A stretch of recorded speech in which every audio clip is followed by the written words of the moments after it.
नमस्कार. आज सह्याद्री फार्मचा दुसरा दिवस आहे. इथे आम्ही पहिले त्यांच्या द्राक्षाचे मळे पाहिले.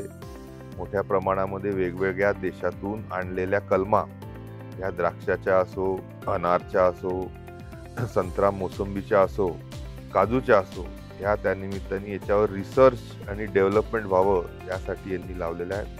त्याचसोबत याच्या लगत असलेला हा सॅम ॲग्रीचा कारखाना आहे. इथे अनारचं पॅकेजिंग करून परदेशामध्ये पाठवण्याचं काम मोठ्या प्रमाणात होतं. सोबतच विविध फळांवर बुटीक वाईन हे बनवतात. मग ते जांभळावर असेल, आपल्याकडे जंगलात मिळणाऱ्या मोह फुलावर असेल, स्ट्रॉबेरीवर असेल किंवा द्राक्षावर असेल, आणि त्या माध्यमातून शेतकऱ्यांच्या ह्या सर्व फळ पिकांना जास्तीचा पैसा ह्या सर्व प्रोसेसिंगच्या माध्यमातून मिळतो आहे. आणि नक्कीच या भागातला शेतकरी म्हणूनच प्रोसेसिंग असल्यामुळे आपल्यापेक्षा जास्ती सधन आहे. सह्याद्री फार्ममध्ये मोठ्या प्रमाणामध्ये टमॅटोचं प्रोसेस, ज्याच्या माध्यमातून सॉस आहे, टमॅटो प्युरी आहे, याची निर्मिती होते.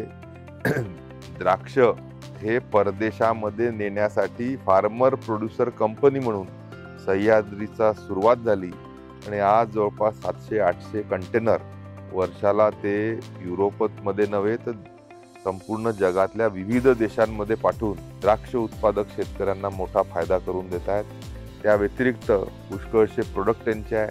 ॲग्रो टुरिझमच्या निमित्ताने त्यांनी फार मोठं त्या निमित्ताने ह्या सर्वांवर आधारित टुरिझम डेव्हलप करण्याचे प्रयत्न केले आहे. आणि विलास शिंदे यांच्या कडून सुरुवात झालेली सह्याद्री आज जवळपास 10-12 हजार शेतकऱ्यांची फार्मर प्रोड्युसर कंपनी बनली आहे.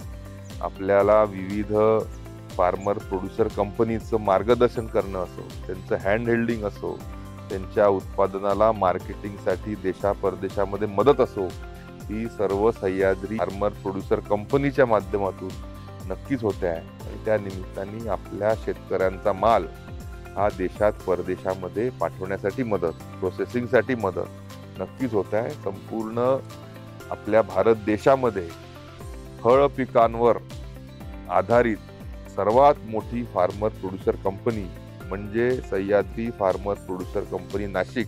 इथे आमची ही सर्व शेतकऱ्यांची भेट नक्कीच आमच्या येथील शेतकऱ्यांना काहीतरी नवीन ऊर्जा, काहीतरी नवीन करून दाखवण्यासाठी उमेद निर्माण करणारी आहे.